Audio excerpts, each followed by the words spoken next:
Hey guys, welcome back to the Debate Hut. I'm Grace, and today I'm going to be doing a spoiler review of Only Murders in the Building, Season 4, Episode 7, Valley of the Dolls. Terrified by a threat inside the Arcania, the trio race out of the city, and a member of Charles's family provides refuge, yet the safe house proves to be anything but. So before I get straight into it, please make sure you like, subscribe, and hit that notification bell, and leave a comment down below. So we started with Charles, Oliver, and Mabel escaping New York City after learning that the killer has been spying on them and has been placing hidden cameras in their apartments. Charles knows a safe house in Long Island, and when they get there, the place belongs to none other than his sister himself, Doreen. So throughout this episode, I really enjoy watching Melissa McCarthy playing this character because she's so energetic and so fun to watch. She changes like different moods all the time, but it makes you laugh. Now, I wouldn't call someone crazy if they can be a bit over dramatic, but I would call them crazy if your house is filled with thousands of dolls. Not only crazy, but a little bit creepy. What's freakier is that she strangely has a doll that looks like Loretta.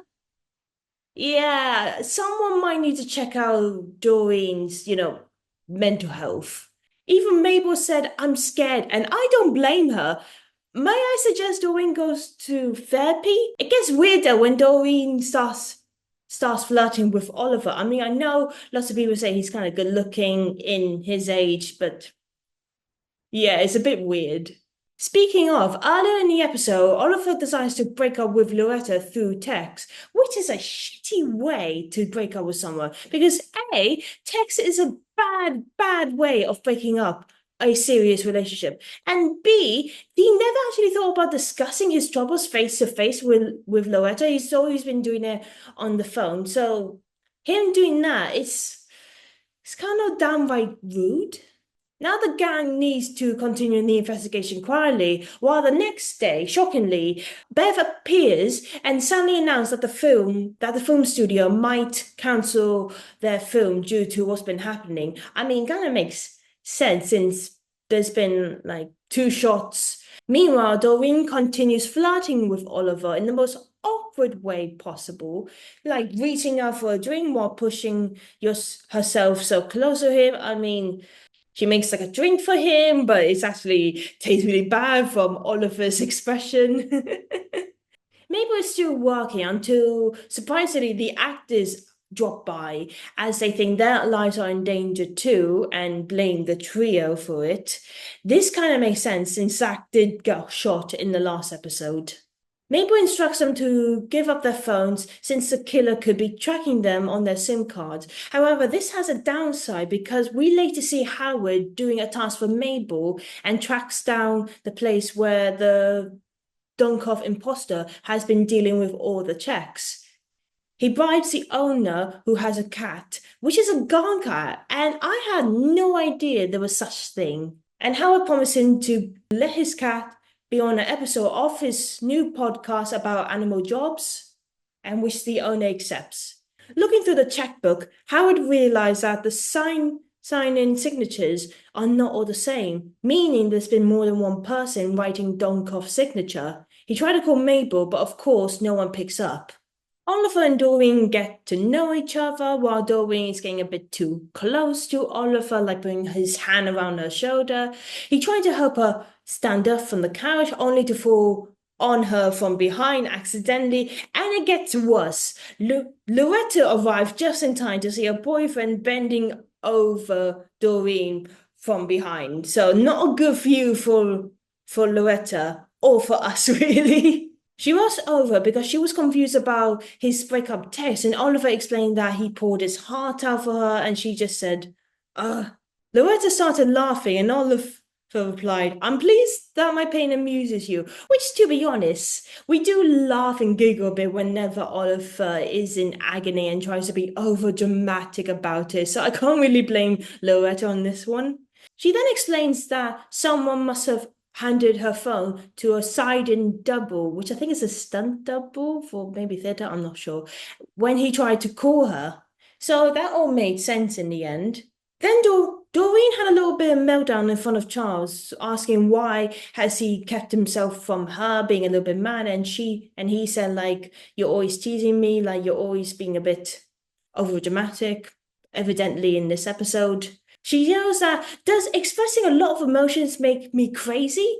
No, having a lot of emotions does not make you crazy at all. But having a lot of small and big dolls in your house, that may make you look a bit crazy. Doreen does weirder stuff later on when she styles her hair to make it look like Loretta in order to seduce Oliver. So, yeah, a bit more weird and a bit more creepy as well. Which of course doesn't work, and result in her acting a bit childish and pulling Loretta's real hair and ditching away. Later, Oliver finally reveals to Loretta that he was going to propose to her, and then he created a fake Instagram account to follow Loretta secretly. She doesn't take the news well, which is so reasonable because those are like little mini red flags women and men should be worried about. Not the proposal bit, but the account bit. Doreen arrives at the wrong time and starts a little fight with Loretta, which turns into a crazy catfight. I laughed when Loretta had the upper hand and she started using Doreen's pigtails from a fake wig and use it as a whip from behind. It was really crazy. After everything seems calm, Oliver apologized to Loretta for his behavior, while Loretta said that she wants to accept Oliver for who he is, the good, the bad, and the craziness. She picks up a ring from one of the dolls and uses it as a proposal ring and asks Oliver to marry her. Ding ding for wedding bells! Oh, that's so happy for him. Because I know he said that he hasn't been in a serious relationship since his divorce. So thinking he was going to end up alone. And now he is not. And I'm so pleased for him. And I'm so happy. I hope we get a wedding in the finale. At the same time, Charles has a personal talk with his little sister, and we learn a bit more about his family. I remember how his dad wasn't a good man from season 1 and season 2, and now we're learning a bit more about their mum, who sounds quite distant and isolated from her own kids. Maybe due to the dad's behavior, because I recall from season 1 that Oliver says that his dad was psychologically abusive, so maybe the mum, who was in pain at the time, took it out on the kids. I'm not sure, but that would have made sense for some people who've been through abuse. It was really sad to hear, but I was also quite pleased at the same time that Charles and Doreen started reconnecting their relationship, and I hope we get to see more of her in the future. Throughout this episode, we see the actors wanting to help with the investigation, but keep getting rejected by Mabel. However, they explain how actors work hard into understanding their characters and learning more about their background. So they did a bit more background on their characters, which is trio from season 1. I was so amazed to see that the actors created a huge murder role with all their notes from the past. It was really interesting. And then it gets better. Not only do the actors come up with plot holes from this investigation, they also brought up other plot holes from season 1, such as Oliver's dog, Winnie's death, and the threatening notes from season 1. Zack even pointed out that one of the notes was written by a left-handed person.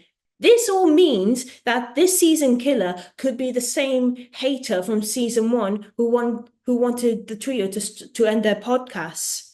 Charles thinks that SAZZ worked it out, and that's what she wanted to tell him. And he also remembered that she kept similar notes on her desk from episode 1.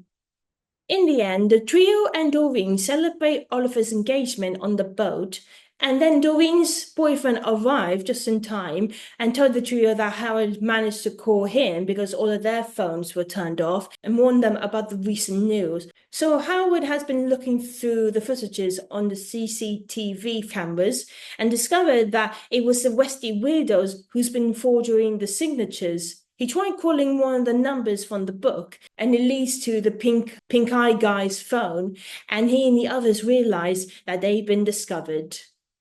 So theories. I mentioned in one of the previous episodes earlier in this season that they kept using the theme of mirroring, like reflecting too. usually for the characters or the locations. However, I believe they've been mirroring some cameos from season 1 to this season. For example, they brought up the death of Oliver's dog, Winnie, from season 1. And as you notice in this season, Howard has been meaning to start a podcast about animals, so there might be a little bit of connection there. The fake ring that Loretta used to propose to Oliver reminded me of an episode in season 2 where Theo and Mabel were investigating on Coney Island, and Theo found a fake green ring in a claw machine, similar to the one that Zoe had before she died in season 1. Also, linking to Theo, if you remember season 1, we learned that it was Theo who accidentally killed Zoe, but it was Jan who murdered the prime victim from the beginning, Tim.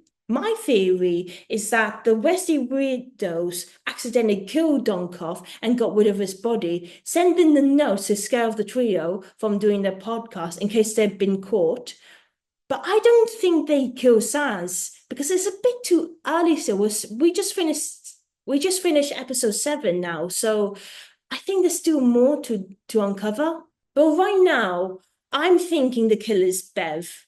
So my theory for Bev is that when SAZZ discovered that someone in the building wanted to hurt the trio and stop their podcast, tried to tell Bev to call off the film because that might lure in the original hater and do more damage. But Bev killed SAZZ to get her out of the way of business and money, and she manipulated Marshall to help her get rid of the body. Because we all seen how manipulative she is. I mean, have you seen Zach from last episode, how she threatened his life in the hospital? Also, I'm trying to keep an eye out for someone who's left-handed. If you guys know anyone that I might have missed, please tell us in the comments down below. For the next week's episode, season 4, episode 8, Lifeboat, Charles, Oliver, and Mabel combine forces with the film actors in an epic showdown against the Westies. You can't handle the truth. So yeah, we're near the end now, which is kind of sad, but also kind of exciting to see what the big finale is going to be. I know we're getting a season 5 afterwards, and I'm also a little bit worried that someone we know personally is going to get killed. I'm like, because it was SAZZ, it was Ben, and then it was Bunny. I mean, Ben wasn't exactly very well known to our main characters back then. But Bunny and SAZZ, they were all very kind of close-ish. Well, not Bunny, but SAZZ definitely. So I got a bad feeling it's gonna be someone we know, like who we're connected with. Like I don't want this to be true, but I got a feeling Loretta might get hurt or maybe killed. Or it could be someone else. I'm not sure, but yeah, that's my sad gut feeling at the moment. So guys, thank you so much for watching. I hope you enjoyed this review. Before you leave though, please make sure you like, subscribe, and hit that notification bell. Leave a comment down below on your thoughts of this episode. Was there anything that I missed in this episode? Do you have any theories about who the killer might be now? Or do you have any theories about what's going to happen next? Or do you know who could be left-handed, or do you see any cameos related to season 1 to this season? Love to hear your thoughts, guys. Please leave them down. And you can also follow us on Twitter, Instagram. If you do, we'll follow you back. That's a promise. Check out our website. It tells you information about the team and some of the videos we've done in the past. Also, you can check out our channel. We've done other reviews and reactions to TV shows, films. We've done the other seasons of Only Murderers in the Building. We've done reactions and review of The Orville. We've done Extraordinary. We've done so much, guys. Check them out. We also done Marvel, Disney, games. Thanks so much. So yeah, thank you so much for watching again, and we will see you next time. Bye.